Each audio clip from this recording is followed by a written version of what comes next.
Threats flare up in the Balkans. Albania says it could annex Kosovo and parts of Macedonia. But Serbia's president draws a line in the sand. I'm Imran Garta, and today's newsmaker is the powder keg in the former Yugoslavia. The Balkans, it's Europe's powder keg. Neighboring countries often at war or near the brink. And while the days of Slobodan Milosevic have been replaced with an independent Kosovo, threats still punctuate the rhetoric of the region's leaders. At the heart of recent tensions are comments made by Albania's Premier Edi Rama, who slapped the EU with this warning: accept us into your bloc or we'll annex Kosovo. Serbia replied, saying any such move would mean war. Then there are the Kosovo Albanians, who recently gave hardliners a majority in the new nation's parliament, with a likely new prime minister who Serbia accuses of war crimes. So, could this be the path to a new war in the Balkans? And has the EU done enough to play the role of mediator? We'll ask those questions to our panel in a moment, but first, here's this report by Sandra Gatman. When a violent brawl erupted in Macedonia's parliament, the incident made headlines around the world. Lawmakers had elected an ethnic Albanian as their speaker, angering a group of nationalists who stormed the building. But the punch-up was a product of long-standing ethnic divisions that have continued to simmer across the Balkans. The latest concern is in Kosovo, where voters gave ethnic Albanian hardliners a majority in parliament. The ruling faction is headed by President Hashim Thaçi and former leader of the Kosovo Liberation Army, Ramush Haradinaj. EU and UN investigators have accused both men of war crimes during the Kosovo conflict in 1999. In Serbia and Croatia, there's also a growing sense of nationalism.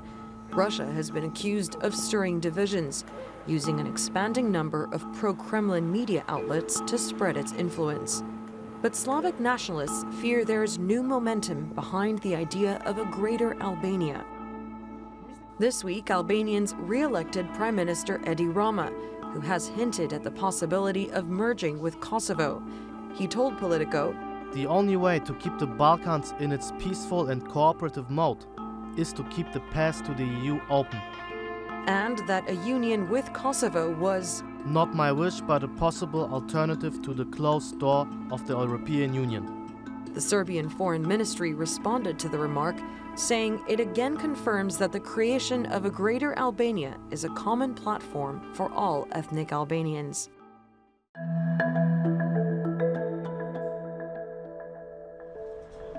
Rising tension in the region has alarmed some European Union officials. EU leaders recently reaffirmed solidarity with the Western Balkans, but demanded commitment in return. We now have one of those windows, as I said already, of opportunity where, honestly, either the region as a whole picks up this momentum, or we end up in a really awkward spot with a string of bad news slamming the window firmly shut, and this is honestly playing with fire. But Brussels has an increasing role not to let the rhetoric burn out of control. Even within the EU, there's backlash against the idea of offering EU membership to Balkan nations. There's low public support, too, in countries like Serbia to join the Union. Signs of backsliding from either side may threaten an increasingly fragile peace. Sandra Gatman, The Newsmakers. Well, joining me now from Pristina is Avni Arifi, advisor to Ramush Haradinaj, who is likely Kosovo's next prime minister. From Tirana, Albania, journalist and political correspondent Muhammad Veliu. And from Belgrade, Darko Trifunovic, a research fellow and lecturer at the University of Belgrade. Gentlemen, thank you very much for joining us. Muhammad, if I can begin with you, is Albanian Prime Minister Edi Rama playing with fire here by basically saying, accept us or we annex Kosovo and create a greater Albania? What do you think of those words?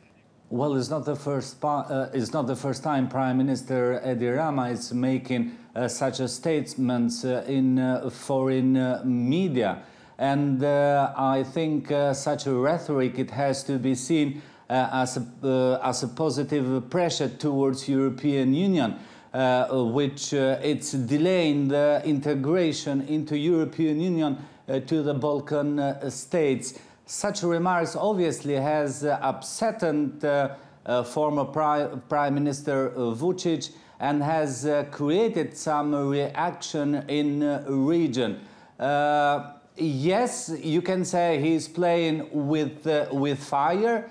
That is right, but the Prime Minister does such a declaration on such a certain time, and such a declaration were increased after the Berlin summit organized by Chancellor Angela Merkel. Right.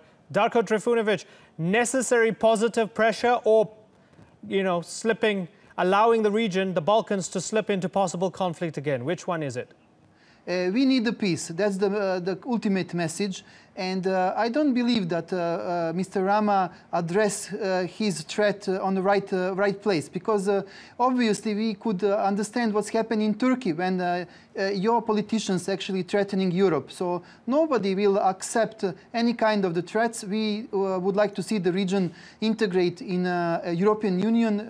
European Union means a good neighboring relation, good economy situation in all around Europe. So I don't believe this kind of the threats, first of all, anyone can accept as a serious, because Albania is a NATO member, so Albania cannot do nothing without prior NATO approval. Okay, Avni Arifi, how do Kosovo Albanians feel about this? Are they happy to be considered a part of a greater Albania that might happen somewhere down the line after the Prime Minister of Albania had spoken about it? Well, one thing is for sure, Albanians have been divided against their will. Historically, Albanians never accepted the division, being separated from Albania.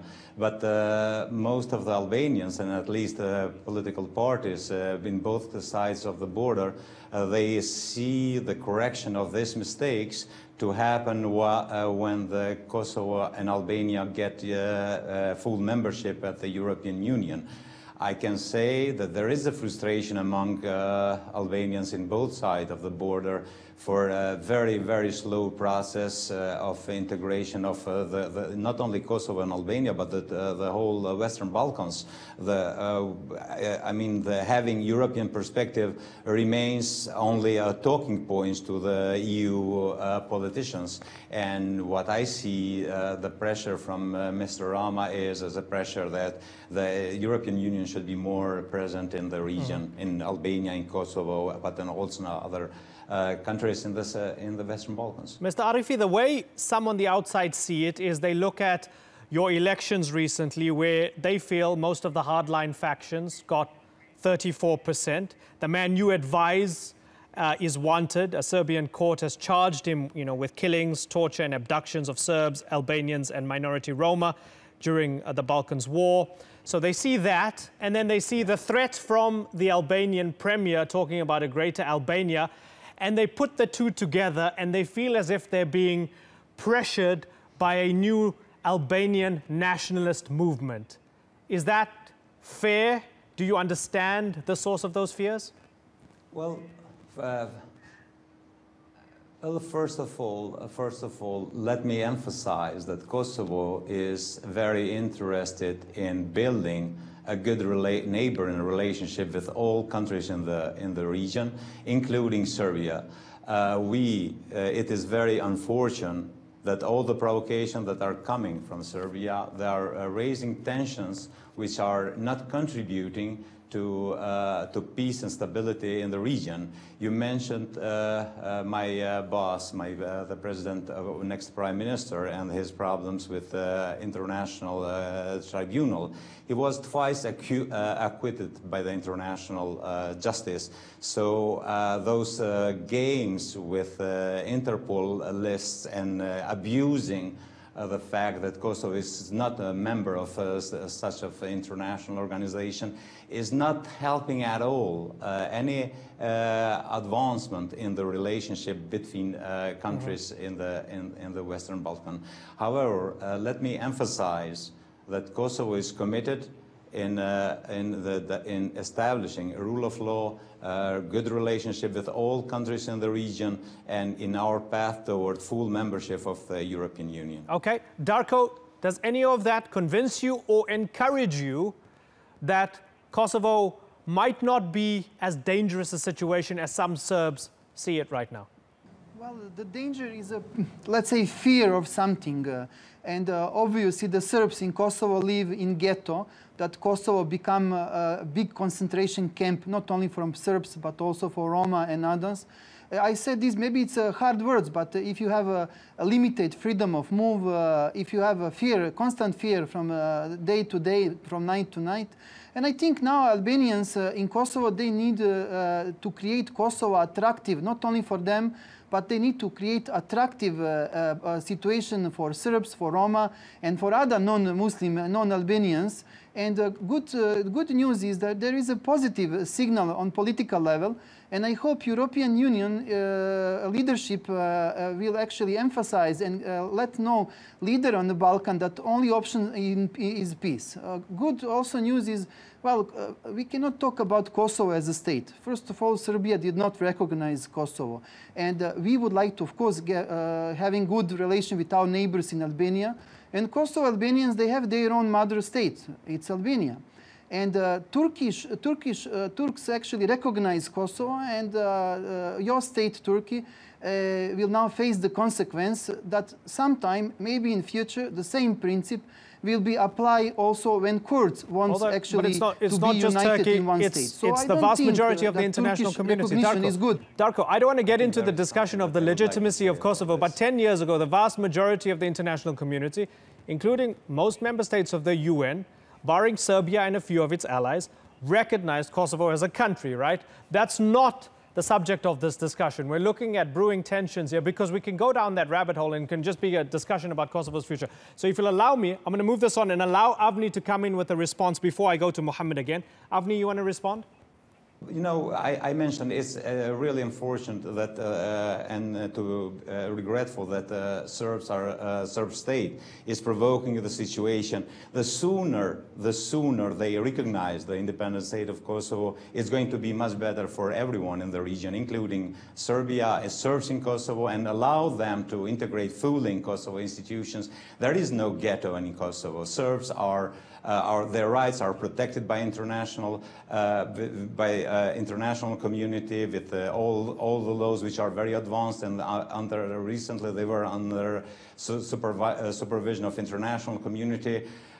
The only way that we can move forward is by recognizing each other, recognizing the state of Kosovo, and allowing Kosovo to be member of all international organizations. That is going to be in interest of peace and interest of everyone in the region. Okay, so given that nobody wants war, yet the temperature is rising because leaders are saying provocative things, Mohammed, would it be fair to say, from the outside looking in, that it seems as if things are simmering along ethnic lines right now in the Balkans, with ethnic Albanians on the one hand and Slavs on the other? Is it fair to interpret it that way?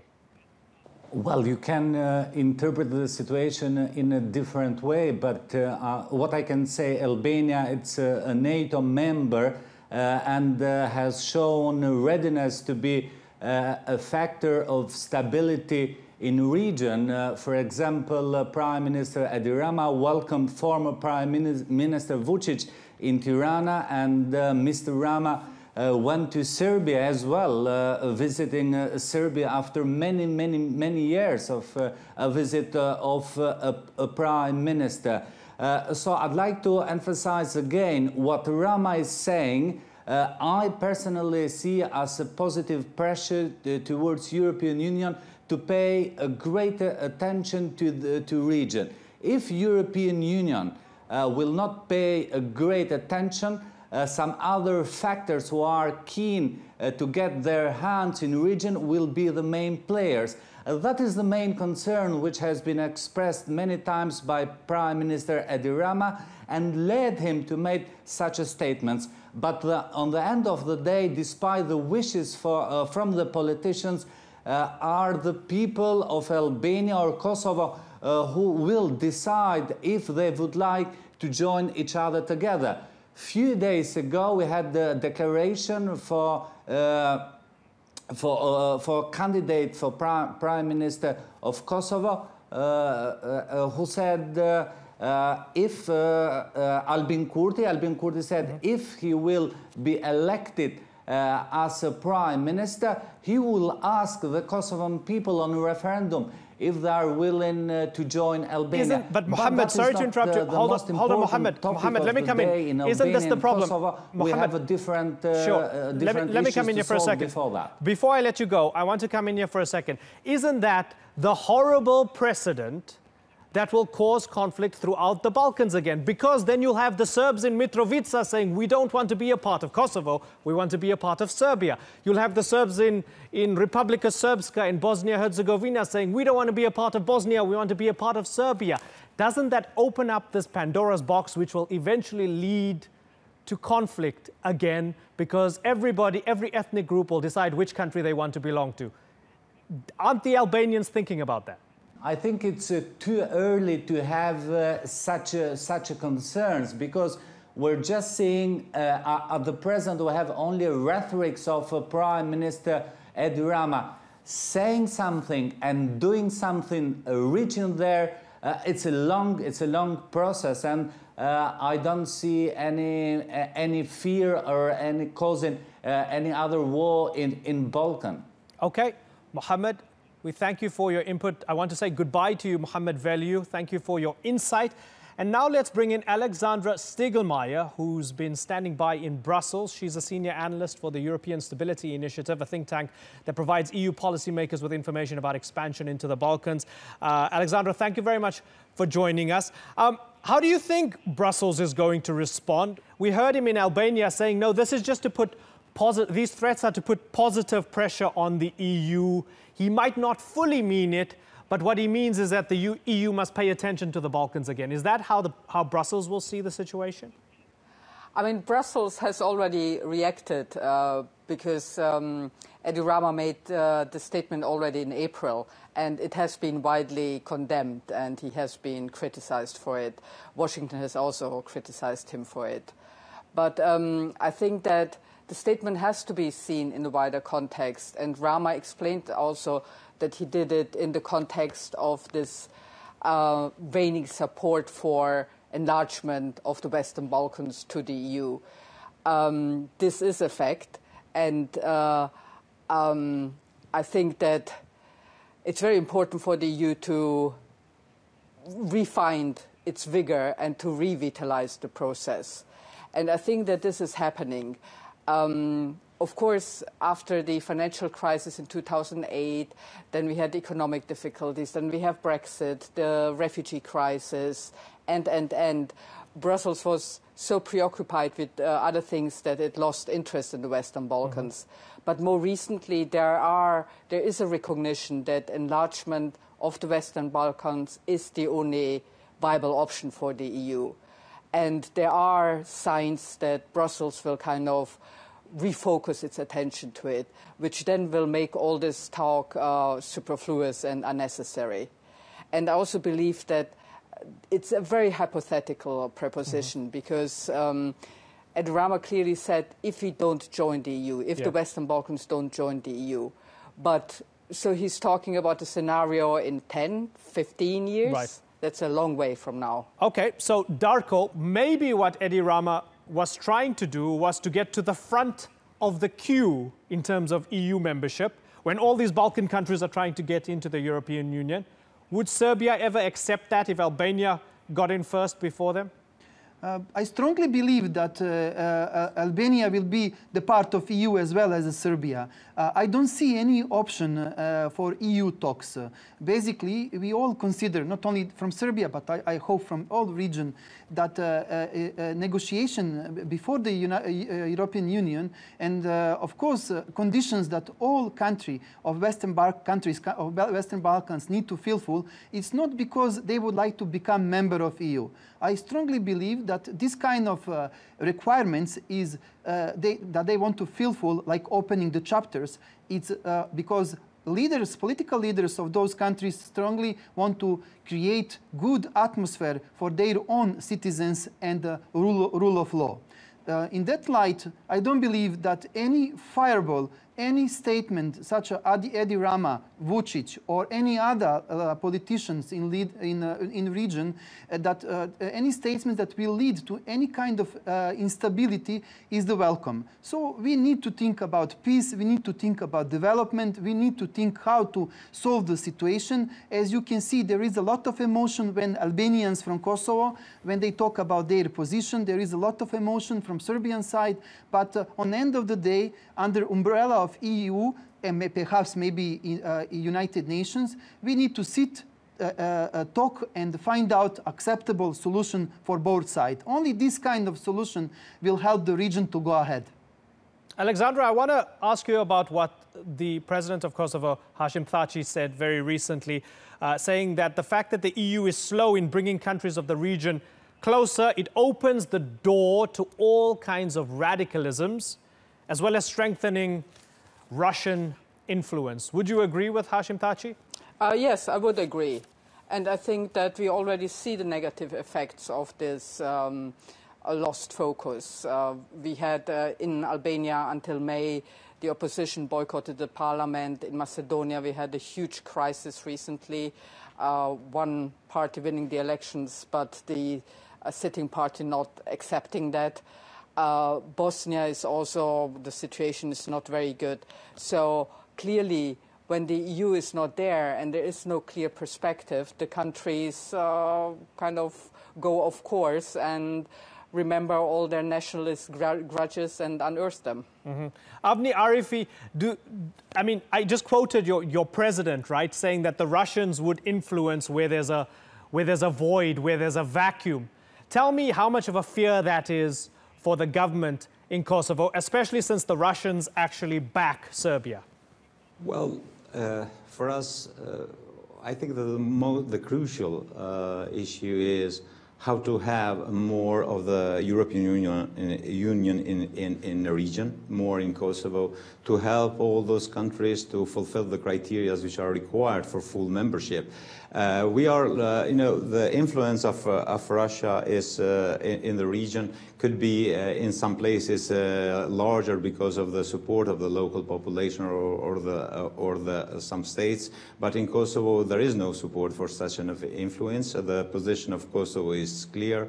Kosovo wants to become a fully recognized country by all international countries and soon a full member of United Nations. However, we are concerned that this situation where Western Balkans and their integration are only on talking points of the European Union are having a negative impact in all the processes, and definitely the provocations of Serbia, like that with the train a few months ago, or with playing with membership in international organizations, is not helping the situation at all. Alexandra, does the EU still have the political clout to be able to take the sting out of any rising tensions in the Balkans? I think it does, especially among Albanians. For example, in Albania, support is over 90%, so it is in Kosovo. And also among the Albanians in Macedonia, support is high. I mean, a lot of people joke that the Albanians are the tourist or Europeans of all. So I think that it does have the clout, but it has to reestablish it or guard it, and it has to do more to guard it. It has to revitalize the accession process. It has to give the countries the feeling that they're really welcome, that they have a real chance to become EU members. It has also to invest more in the region to help them economically, because the entire region is very poor. So there is a lot of homework to do for the EU. Okay, unfortunately, we are out of time. I've got to wrap. Alexandra Štiglmajer in Brussels, Darko Trifunovic in Belgrade, Avni Arifi in Pristina, and earlier Mohammed Veliu in Tirana. Thanks all of you for joining us.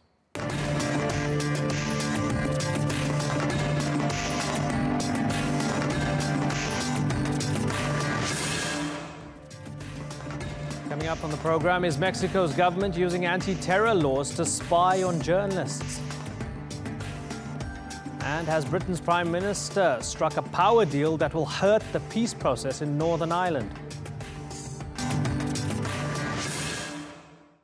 Mexican President Enrique Peña Nieto is under fire for allegedly spying on journalists. A group of reporters and activists say the government hacked their mobile phones, turning them into mini spy devices. The government has rejected calls for an independent investigation, saying it'll handle the inquiry with a technical support group that includes the UN and the FBI. Now, if you're wondering what exactly is a technical support group, those making the allegations say it means nothing more than a smokescreen. We'll discuss if the government is guilty, but first, Yvette McCullough with this report. Accusations Mexico's government has been illegally spying on private citizens, using software intended to fight criminals and terrorists to spy on its vocal opponents. A group of 9 prominent journalists, human rights lawyers and activists have filed a criminal complaint against the Mexican government, alleging it infected their phones with spyware. We are talking about a practice against our work, which could be seen as uncomfortable, or could put at risk those who feel under observation because of our fight against corruption and for accountability, journalism, and the defense of human rights. The group includes the lawyers representing the families of the 43 student teachers who disappeared and were apparently massacred in 2014. And journalist Carmen Aristegui, who in 2014 helped reveal that President Enrique Peña Nieto's wife had acquired a house from a major government contractor. But the government rejects the accusations. Todo el equipamiento, toda la tecnología que efectivamente tiene el gobierno y que ha adquirido es para mantener la seguridad interna del país, es para combatir al crimen organizado, es para generar condiciones de seguridad para los mexicanos. The software in question, known as Pegasus, was sold by Israeli cyber arms manufacturer NSO Group. The company says it only sells software to governments that agree it will only be used to target terrorists and criminals. But the alleged targets in this case say in Mexico, the spying went far beyond that. They claim that they or their family received text messages with eye-catching news headlines, social media posts, or even communications from the US Embassy. They were prompted to click on a link that secretly installed the spyware on their phone, giving it access to their phone communications, camera, and microphone, effectively turning their personal device into a pocket spy. Nada más falso y nada más fácil que señalar a un gobierno que se dedique a esta actividad. El uso de inteligencia que tiene el gobierno es para mantener condiciones de seguridad para la sociedad mexicana. Mexico's Attorney General has said it will request the help of the FBI to investigate these accusations, that espionage is being used to intimidate and muzzle Mexico's critics. Yvette McCullough, the Newsmakers. Let's go to our panel. From Mexico City, I'm joined by the former U.S. Ambassador to Mexico, Antonio Garza. Also in Mexico City, Luis Fernando Garcia. He's the director of R3D, a digital rights organization that has tracked the use of the software against journalists and activists. Gentlemen, thank you very much for joining us. Luis Fernando Garcia, let me begin with you. Is it absolutely clear to you that Mexico is spying on journalists? Well, our investigation has shown 3 facts that haven't been able to be discarded. First, that 15 journalists, human rights defenders, and activists were targeted with a specific malware for spying called Pegasus. The second of it is that the Mexican government has this malware. Even the president has recognized it that last week that he has this Pegasus malware. And third is that all these people, all these journalists, human rights defenders, and activists received these messages when their activity, the human rights work or the journalistic work, was affecting the image of the federal government. For example, there's one journalist that was targeted with 6 infection messages when he was covering the massacre by the federal police in a city in the south of Mexico. Also, human rights defenders, for example, maybe some of your viewers have remember that there's been a big scandal in Mexico with 43 students disappeared. The lawyers of the families of those 43 students disappeared has been targeted by this malware just when the political scandal was at its height. So what we can say is that these people have been targeted with a malware that's only sold to governments that the Mexican government has, and that there needs to be an investigation because everything points to that the federal government of Mexico is behind these attacks. Okay, Ambassador Tony Garza, is this business as usual for the Mexican government, or is this something new? If indeed it is happening, and it's happening from the very top, is this a shift in policy, or has this always been happening? There is widespread condemnation of this most recent act, but there is nearly no support for this administration. I think they enjoy approval ratings in the mid-20s, and there is very cynical about the role of government. The last year and a half or 2 years have been very challenging years for journalists operating in this country. It's one of the most dangerous countries for a journalist to operate in. And there's a sense that the government has not provided a secure environment or addressed the concerns of the journalists. So into that steps this spyware case.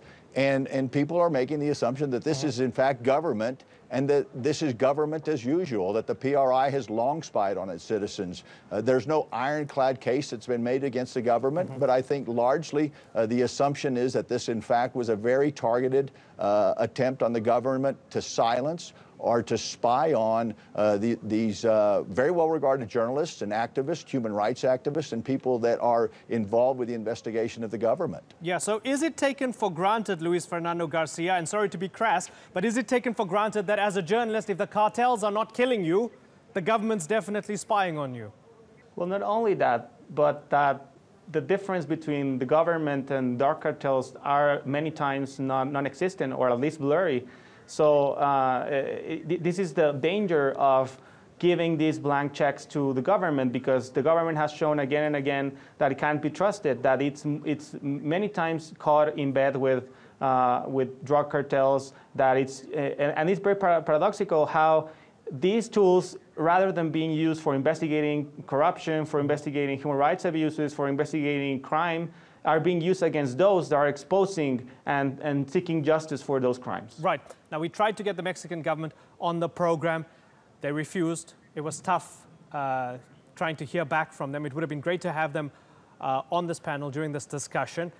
I am going to play for you something from the president.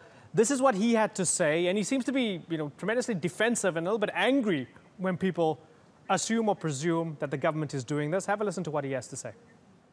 Como ciudadano, comparto la exigencia de justicia del gremio periodístico y de la sociedad entera. Y como presidente de la República, les digo que actuaremos con firmeza y determinación para detener y castigar a los responsables.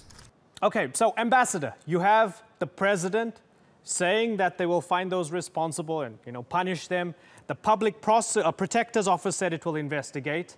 And then the Mexican government is trying to rope in the FBI and the UN to say, hey, help us investigate. Do you trust that this is a proper process, or is this nonsense?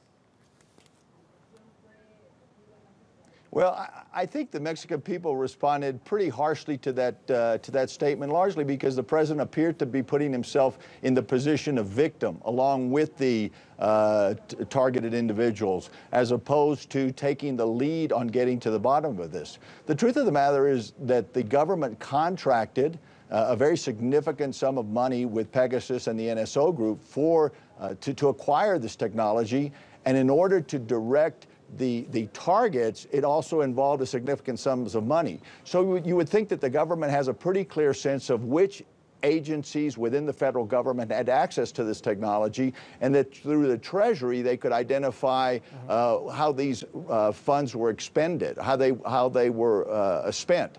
I think bringing the FBI or bringing international organizations into this is a good first step. But the Mexican public remembers well other investigations that have brought in third parties only to stop short of complete transparency in terms of the investigation.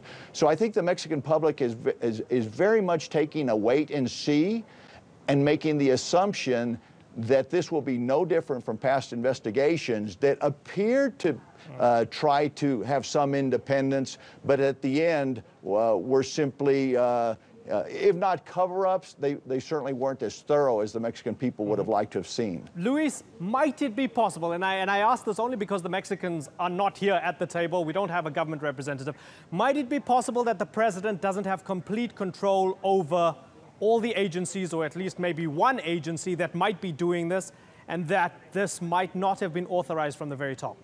It is possible, but the problem is that the president has already came out and said that what we have denounced is false, assuming that he knows better, that he knows everything, and that he knows whether it happened or it didn't. So when he does that, he, in my opinion, makes himself responsible. Another thing that is very problematic is when in his speech last Thursday, he said not only that he didn't say that he was going to investigate the claims, he said that he was going to investigate those who denounced and he made the claims that he called as false. So he basically made a threat to those who have been denouncing these facts. And with regard to the international collaboration, the organizations behind this complaint, we have demanded that there's a panel of experts that is independent, but so far the government has not shown any willingness to comply with this demand. We have demanded that the UN, the Human Rights High Commissioner, is in charge of putting up a panel of experts, and the government has denied this. They haven't even been able to show the contracts to make transparency around the contract and the use of this malware. So it's very difficult to believe the willingness of the government to do a real proper exhaustive investigation. Ambassador Tony Garza, given that Americans were involved in this, I mean, I understand a 15-year-old American citizen was also involved here in terms of the threats and, you know, the kind of honey trap or the scooping up of journalist information, getting the malware onto their phones. The US gives billions in security aid to the Mexicans. Might the US have some leverage here in trying to pressure the Mexicans? Would you be doing that if you were still in your old position? Would you be trying to tell the Mexicans, hey, hold on, we have to pressure you here now. You need to stop doing this because the United States is not going to tolerate this? I think in terms of involving the FBI in this investigation is a good first step. I also believe the United States ambassador in Mexico, the current one, has expressed her concern about the targeting of individuals with, through the use of this spyware. But again, I think what we need is a open and fully transparent investigation. I think the Mexican people would love to see the individuals from those entities that have contracted with Pegasus before the legislature, perhaps, or an open process by which the Mexican public, through their representatives, can ask some very direct questions. This is a public that is very wary of their government, very wary of the power of the executive because of their experience for nearly 70 years with one-party government. And in order to, I think, offset that cynicism, the leadership, the President Peña Nieto, is going to have to direct a very open and transparent investigation. And there's no sense in talking to people on the street that they feel that that is possible in the current environment. Luis, how does Peña Nieto win back the trust of not only the people that were hacked, but the general public? Well, that's a very tough question. He only has like 1 year more in power. It's going to be difficult to regain the trust.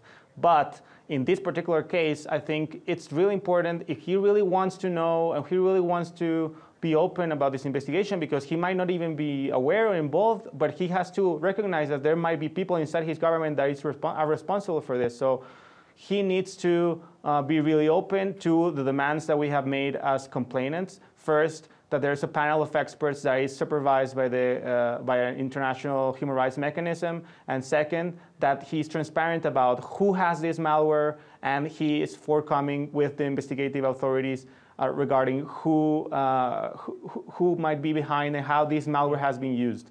So far, they've been elusive with this, so this is not encouraging, but we definitely urge, and we urge the international community to put pressure on the Mexican government to guarantee an exhaustive and independent investigation. Ambassador Garza, very finally, is there an argument to be made that the drug war is so ugly and the enemies are so grotesque that from time to time the government might have to spy on certain individuals like journalists in order to get the dirty job done?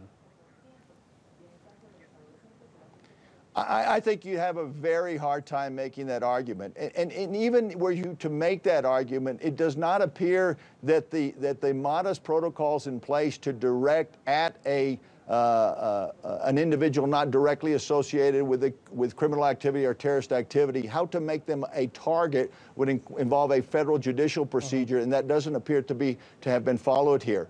But to Luis's point, and I think it's a very good one about how this has to be perceived as independent, transparent, and bring in some third parties, international organizations. I also think that it would be very difficult to win back the public's trust in this last year of the president's administration. But if a couple of other steps that might be very worthwhile would be more of a focus on public corruption.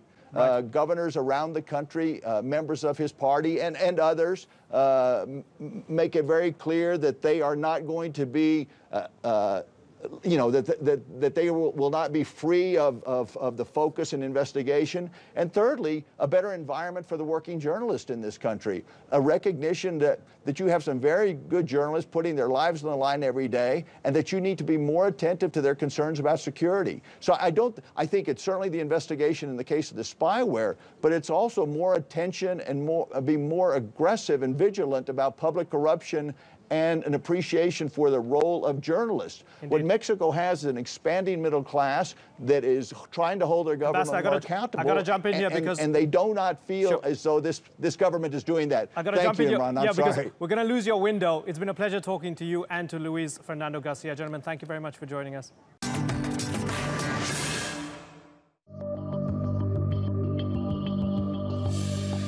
In concluding this wide-ranging agreement, we have done so on the basis of advancing the security of our nation, building prosperity for all, and supporting an exit from the European Union.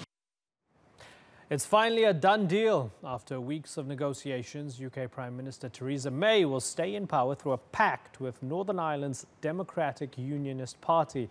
The agreement is simple. The DUP's 10 members of Parliament vote with the Tories on issues such as Brexit, while the Conservatives cut the region a cheque for more than $1 billion. Leftists are horrified, among them Ireland's Sinn Féin party, who says the DUP is anti-Catholic and will put at risk the Good Friday Agreement, which ended 30 years of sectarian war in Ireland. Well, for those who think that Theresa May has made a deal with the devil, we're actually going to talk to a Roman Catholic priest. With us from Washington, D.C. is Father Sean McManus, who, for the discussion at hand, is the founder and president of the Irish National Caucus. Thanks so much for joining us, Father McManus. So, do you believe that Theresa May made a deal with the devil?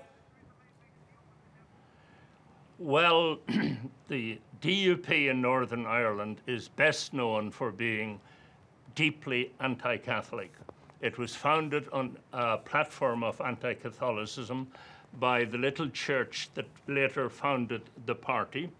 And the man who founded the little sectarian church was Ian Paisley. He's dead now, God rest him. But he came to power by preaching horrible anti-Catholic bigotry, and he convinced the Protestants of Northern Ireland that their other leaders had gone soft on Catholics and that only he could save Northern Ireland. So Paisley himself came to power on a horrible platform of anti-Catholicism.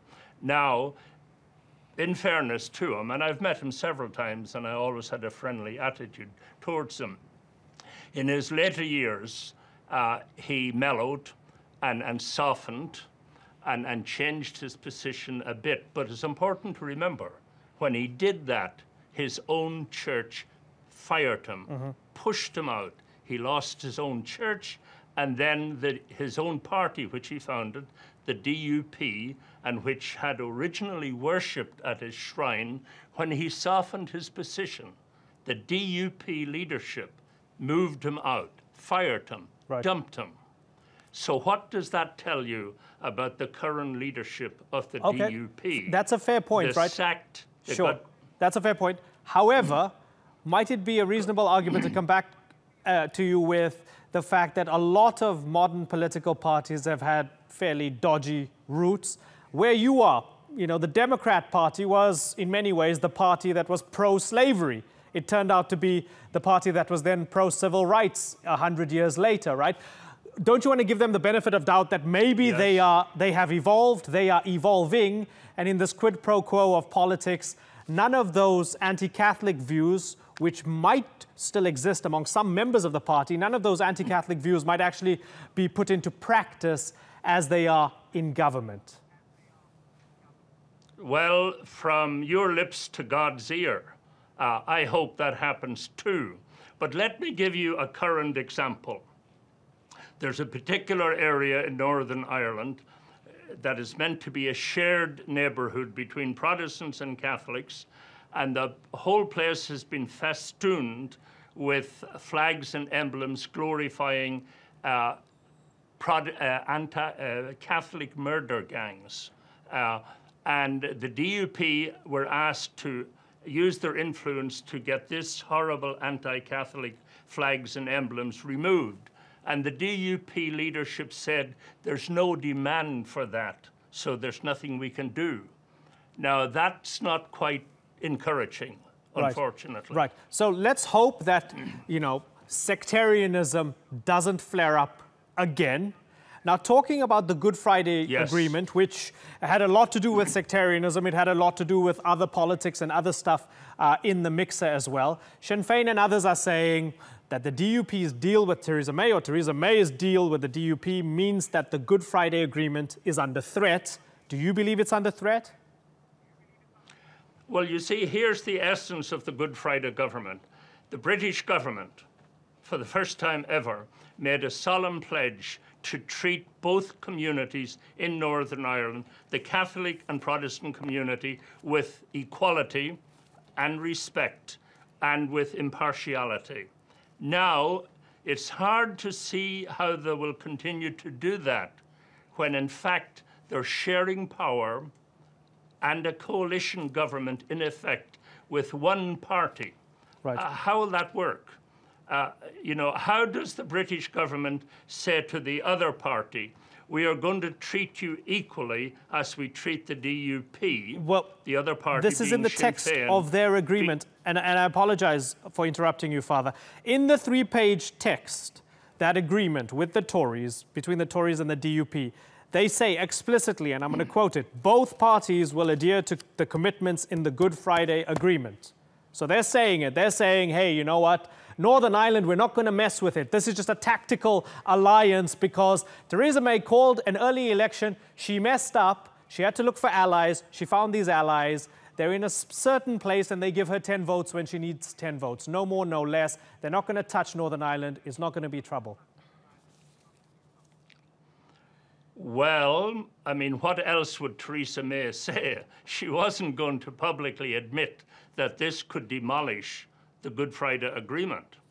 And, you know, there's a long history in Ireland of Britain breaking its pledges. So there's understandable concern. Now, I hope to God that somehow this rather impossible arrangement might work out okay, but I have serious problems with it.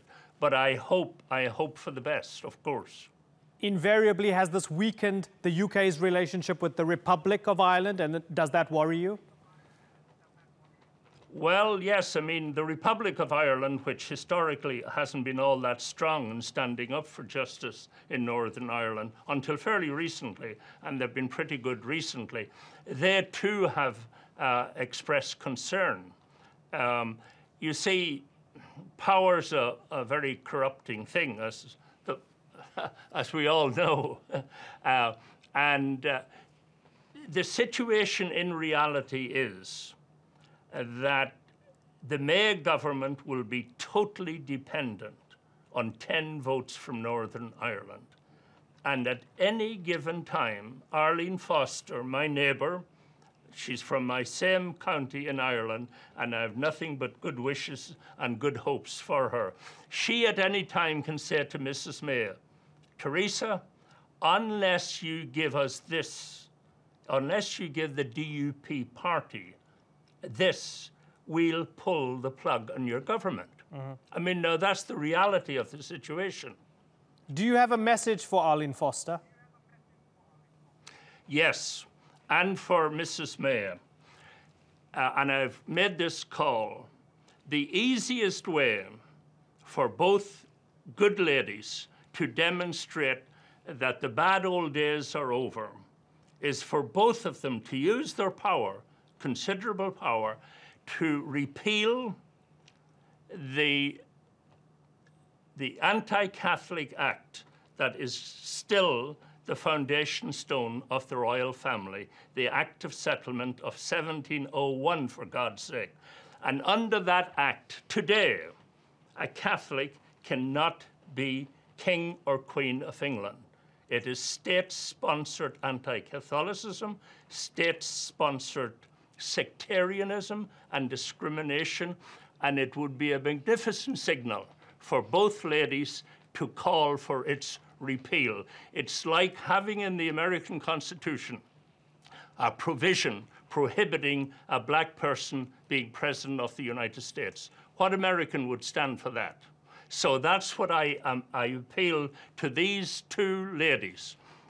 Make your mark on history. Get rid of this anti-Catholic act that is a total disgrace for modern England. Father Sean McManus, it's been great to talk to you. Thank you very much. That's all for this edition of the Newsmakers with me, Imran Garda. Thank you for watching. Bye-bye.